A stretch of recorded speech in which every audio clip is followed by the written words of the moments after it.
Bismillahirrahmanirrahim. Assalamualaikum warahmatullahi wabarakatuh. Kami dari kelompok 5 akan mempresentasikan tentang peradaban Islam pada masa Khalifah Rashidah yang beranggotakan Khairun Nisa, yaitu saya, dan Anugrah Putra Kristiawan. Thaqifah Bani Sa'idah. Thaqifah Bani Sa'idah dalam bahasa Arab, As-Saqifah adalah sebuah teras yang memiliki atap berlokasi di Madinah.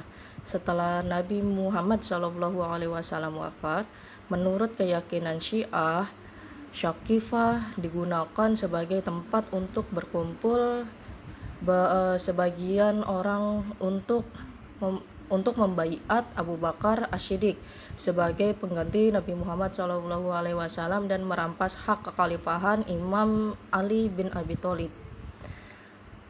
Setelah wafatnya Nabi Muhammad SAW, status sebagai Rasulullah tidak dapat diganti oleh siapapun, tetapi kedudukan beliau yang kedua sebagai pemimpin kaum muslim mesti segera ada gantinya. Orang itulah yang dinamakan khalifah, artinya yang menggantikan Nabi sebagai pemimpin kaum muslim dalam memberikan petunjuk ke jalan yang benar dan menjaga hukum-hukum Islam hingga hari kiamat. Dialah yang menegakkan keadilan yang selalu berdiri di atas kebenaran ajaran Islam.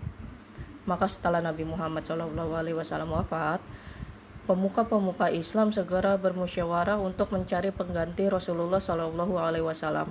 Setelah terjadi perdebatan sengit antara kaum Ansor dan kaum Muhajirin, akhirnya terpilihlah sahabat Abu Bakar sebagai khalifahnya. Artinya pengganti Rasulullah SAW yang kemudian diangkat menjadi khalifah atau Amirul Mukminin. Pengertian Khulafaur Rasyidin. Kata Khulafaur Rasyidin itu berasal dari bahasa Arab yang terdiri dari kata khulafa dan rasyidin. Khulafa itu menunjukkan banyak khalifah yang mempunyai arti pemimpin dalam arti orang yang menggantikan kedudukan Rasulullah SAW sebelum wafat, melindungi agama dan siasat politik keduniaan agar setiap orang menepati apa yang telah ditentukan oleh batas-batasnya dalam melaksanakan hukum-hukum syariah Islam. Adapun kata Rasyidin itu berasal dari itu artinya arif atau bijaksana.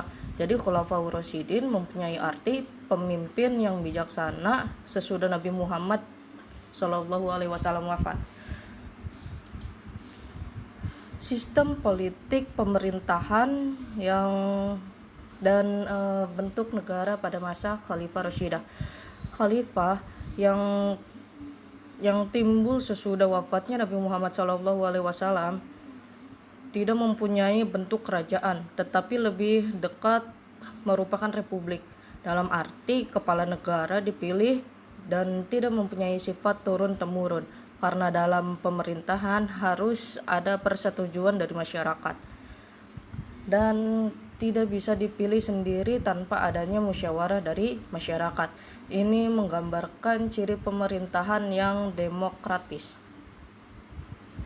Sistem pergantian kepala negara pada masa khalifah. Dalam sistem pergantian ini, kepala negara perlu diketahui bahwa ada yang dinamakan al-hal wal al-aq. Mereka adalah orang yang memiliki kualifikasi untuk bertindak atas nama orang muslim dalam memilih seorang khalifah. Dikenal sebagai al-hal wal al-aq. Lalu para khalifah yang menggantikan Rasulullah SAW. Yang pertama, di sini ada Abu Bakar As-Siddiq radhiyallahu an. Khalifah pertama dari Khulafaur Rasyidin adalah sahabat Nabi yang paling terdekat. dan termasuk di antara orang-orang yang pertama masuk Islam, as-sabiqunal awalun. Namun nama lengkapnya adalah Abdullah bin Amru bin Ka'ab bin Sya'ad bin Taim bin Murrah bin Ka'ab bin Lu'ay bin Ghalib bin Fir bin al-Khuraish at-Taimi. Bertemu nasabnya dengan Nabi Muhammad SAW pada kakeknya Murrah bin Ka'ab bin Lu'ay. Ayahnya diberi kunyah Abu Quhafah. Abu Bakar lahir pada tahun 573 Masehi. Pada masa kecilnya, beliau diberi nama Abdul Ka'bah. Nama ini diberikan kepadanya sebagai realisasi nazar ibunya sewaktu mengandungnya. Pemerintahan Abu Bakar dimulai pada tahun 11 Hijriah atau 632 Masehi. Wafatnya Nabi menimbulkan kekhawatiran akan perpecahannya umat. Namun, dengan terpilihnya Abu Bakar sebagai khalifah, hal ini membuat persatuan umat kembali terjalin dan tugas mulia Nabi tidak terputus sehingga masih dapat diteruskan. Kebijakan-kebijakan yang diambil oleh Khalifah Abu Bakar pada masa pemerintahannya yaitu yang pertama, ekspedisi ke perbatasan Suriah yang dipimpin oleh Usamah. Yang kedua, operasi pembersihan terhadap orang-orang yang melakukan ghillah atau gerakan pengingkaran terhadap Islam untuk memerangi para pembangkang dan kaum murtadin. Ini Abu Bakar membagi pasukan menjadi 11 brigade. Lalu yang ketiga, untuk daerah utara, Abu Bakar cukup membentuk 3 brigade yang dipimpin oleh Amir bin Ash. Untuk daerah kita, Mi'an bin Hajiz untuk Bani Sulay di Hawazim, dan Khalid bin Said untuk membebaskan Syam. Tindakan tegas yang keempat yaitu tindakan tegas terhadap orang-orang yang enggan membayar zakat. Dan yang kelima, permulaan ekspansi ini dan peningkatan kekuatan di perbatasan yaitu Persia dan Bizantium. Nah, selanjutnya akan disampaikan oleh saudara Anugrah Putra Kristiawan. Terima kasih. Baik, saya akan melanjutkan presentasi dari teman saya yaitu Nisa. Yang kedua yaitu Umar bin Khattab radhiyallahu an. Yaitu Umar bin Khattab lahir di Mekah pada tahun 583 Masehi. Nama lengkapnya adalah Umar bin Khattab bin Nufail bin Adi bin Abdul Uzza bin Riyad bin Abdullah bin Khurd bin Razah bin Adi bin Ka'ab bin Lu'ay Abu Hafs al-Adawi. Sama seperti Abu Bakar, beliau merupakan sahabat sekaligus mertua Nabi. Julukan beliau adalah Al-Faruq, orang yang membedakan antara hak dengan yang batil. Gelar ini diberikan oleh Rasulullah semasa beliau membawa sekumpulan umat Islam untuk bersembayang di hadapan Ka'bah secara terbuka untuk pertama kalinya dalam sejarah Islam. Beliau sendiri yang menjaga mereka daripada gangguan orang-orang Quraisy. Nabi Muhammad SAW juga menggelarinya sebagai Abu Nafs karena kegagahannya. Selanjutnya, pemerintahan Khalifah Umar bin Khattab radhiyallahu an. Umar bin Khattab memimpin selama kurang lebih 10 tahun. Beliau merupakan kebijakannya yang berhasil mengantarkan Islam kepada masa kejayaannya. Yang pertama, perhatian terhadap taraf hidup masyarakat. Yang selanjutnya, reformasi dalam pemerintahan yaitu dengan adanya majelis syura. Bagi Umar, tanpa musyawarah maka pemerintah tidak akan bisa berjalan. Selanjutnya, adanya prinsip-prinsip demokrasi dan pembangunan jaringan pemerintahan sipil yang sempurna, adanya hak yang sama bagi setiap warga negara. Selanjutnya, kebijakan Umar paling fundamental adalah kebijakan ekonomi di Swat, daerah subur. Selanjutnya, penaklukan dan peluasan wilayah Islam meliputi Palestina, Hamas, Damaskus, Beirut, Istahiyah, bahkan Mesir, Irak, dan Persia.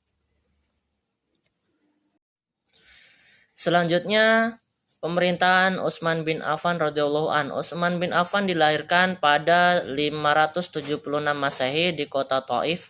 Nama lengkapnya ialah Utsman bin Affan bin Abil bin Ash bin Umayyah dari suku Quraisy. Utsman seorang saudagar yang berhasil karena tekun, lemah lembut, dan pemurah.